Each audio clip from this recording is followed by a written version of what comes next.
Hello friends, welcome back to our channel value rupee. और मेरा नाम सचिन है और आज हम इन्वेस्टमेंट के तो इम्पोर्टेंट लेकिन अक्सर गलत समझे जाने वाले कंसेप्ट एसेट एलोकेशन और डाइवर्सिफिकेशन पर बात करने वाले हैं। तो शुरू करने से पहले हमें ये जानना बहुत ज़रूरी है कि एसेट एलोकेशन और डाइवर्सिफिकेशन होते क्या है। तो देखिए, ये एक जो कंसेप्ट होते हैं वो एक हम स्ट्रेटजी की तरह यूज़ करते हैं। जब हम एक कॉन्स्टेंट और स्ट्रॉन्ग इन्वेस्टमेंट पोर्टफोलियो बनाते हैं तब हम इसका यूज़ करते हैं, खासकर जब जब मार्केट में बहुत ही ज़्यादा अनसर्टेनिटी चल रही होती है। तो चलिए शुरू करते हैं। तो कई इन्वेस्टर अक्सर एसेट एलोकेशन और डाइवर्सिफिकेशन दोनों को एक ही समझ लेते हैं। तो हाल ही में मेरी किसी से एक बहुत ही एक्सपीरियंस इन्वेस्टर रह चुके हैं और काफ़ी साल से मार्केट में एक्टिव है, तो उनसे मेरी बातचीत हो रही थी। तो मैंने उनसे पूछा कि आपने जो इस बुल रन में आपने क्या अपना सारा फंड इक्विटी में इन्वेस्टमेंट कर लिया है। तो उन्होंने मुझे बड़े प्राउड से बताया कि उनका जो पोर्टफोलियो है बहुत ही डाइवर्सिफाइड है और उन्होंने अपने स्टॉक्स और फंड्स के बारे में भी मुझे बताया। देखिए, असल में क्या होता है कि डाइवर्सिफिकेशन और एसेट एलोकेशन दोनों एक ही चीज़ नहीं होती है।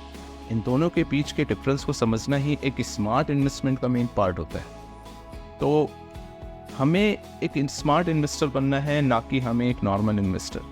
देखिए, स्मार्ट इन्वेस्टर क्या करता है, अपने रिस्क को मैनेज करता है, मिनिमाइज करता है और रिटर्न्स को मैक्सिमाइज प्लानिंग करता है। तो चलिए इसके बारे में डिटेल्स में बात करते हैं, इन कंसेप्ट के बारे में। तो फर्स्ट हम बात करेंगे एसेट एलोकेशन की।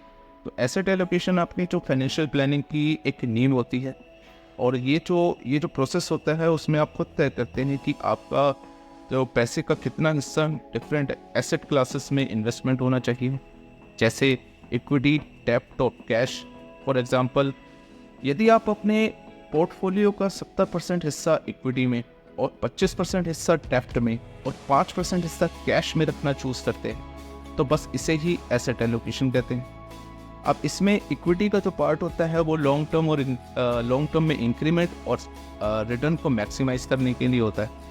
और डेब्ट जो होता है, इसको आप एक एंकर की तरह समझें, जो कॉन्स्टेंटली आपकी कैपिटल और को बहुत ही सेफ गार्ड करता है और रिटर्न्स भी बहुत अच्छे देता है।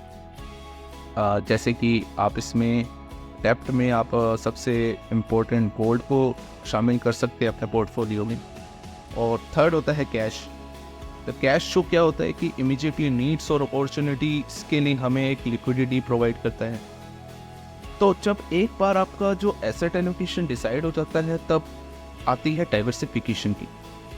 तो डाइवर्सिफिकेशन एक कुछ ऐसा प्रोसेस होता है जहाँ पर आप आपने जो एसेट एलोकेशन की होती है उसके अंदर जो आप अपने पैसे को कैसे फैलाते हैं। फॉर एग्जांपल, यदि आपका जो 70% इक्विटी में इन्वेस्टेड है तो आप इसे लार्ज कैप, मिड कैप और स्मॉल कैप स्टॉक्स में डिस्ट्रीब्यूट कर सकते हैं। इसी तरीके से आपका जो डेब्ट में इन्वेस्टेड है वो आप शॉर्ट टर्म फंड्स में या फिक्स डिपॉजिट या फिर पीपीएफ का एक कॉम्बिनेशन रख सकते थे। तो अब ये क्वेश्चन रेस होता है कि डाइवर्सिफाई क्यों करें। तो डाइवर्सिफिकेशन किसी एक सिंगल इन्वेस्टेड स्टॉक से जुड़े रिस्क को बहुत ही मिनिमाइज कर देता है। तो बस इसीलिए हम डाइवर्सिफिकेशन करते हैं। तो कई बार क्या होता है कि हम एक स्टॉक को पे हम बहुत ही अच्छे से रिसर्च करते हैं, तो लेकिन कई बार वो भी गलत हो जाता है। तो इसलिए हम अपने इस इन्वेस्टमेंट को फैलाना बहुत ज़रूरी होता है।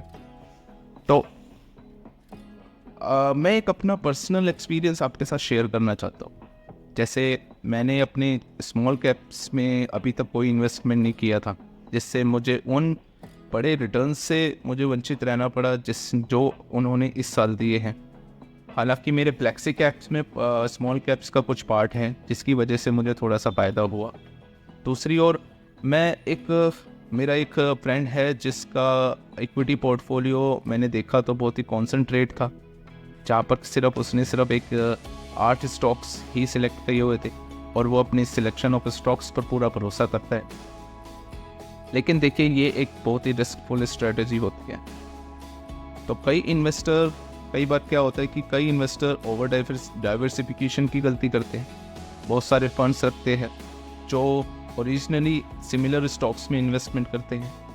फॉर एग्जांपल, जब अलग अलग फंड हाउसेस में कई फंड्स खरीदना एक डाइवर्सिफिकेशन आपको लग तो सकता है, लेकिन वो अगर वे सभी सिमिलर स्टॉक्स में इन्वेस्टमेंट कर रहे हैं तो आप रियल में कोई डाइवर्सिफिकेशन कर ही नहीं रहे। तो मैं आपको इसके लिए एक टिप देता हूँ कि ओवरलैप को बचने के लिए आप डिफरेंट फंड हाउसेस और इन्वेस्टमेंट शैलियों में आप डाइवर्सिफिकेशन कर सकते हैं। तो एसेट एलोकेशन डाइवर्सिफिकेशन से बातें ही नहीं है, ये एक बहुत ही स्ट्रॉन्ग इन्वेस्टमेंट स्ट्रेटजी की नींव होती है जो आपके पोर्टफोलियो को अनसर्टेनिटी से बचाते हैं।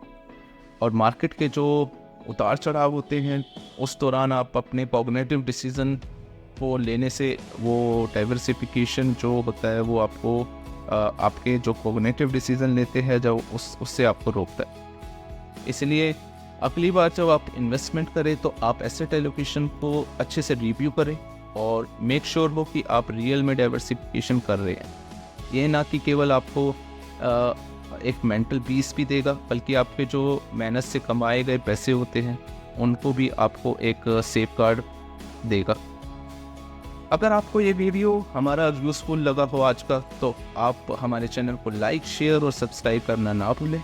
चलिए एक स्मार्ट इन्वेस्टमेंट की ओर चलते हैं, तो एक स्मार्ट इन्वेस्टर बनते हैं। तो देखने के लिए धन्यवाद। मिलते हैं आपसे नेक्स्ट वीडियो में। Thank you.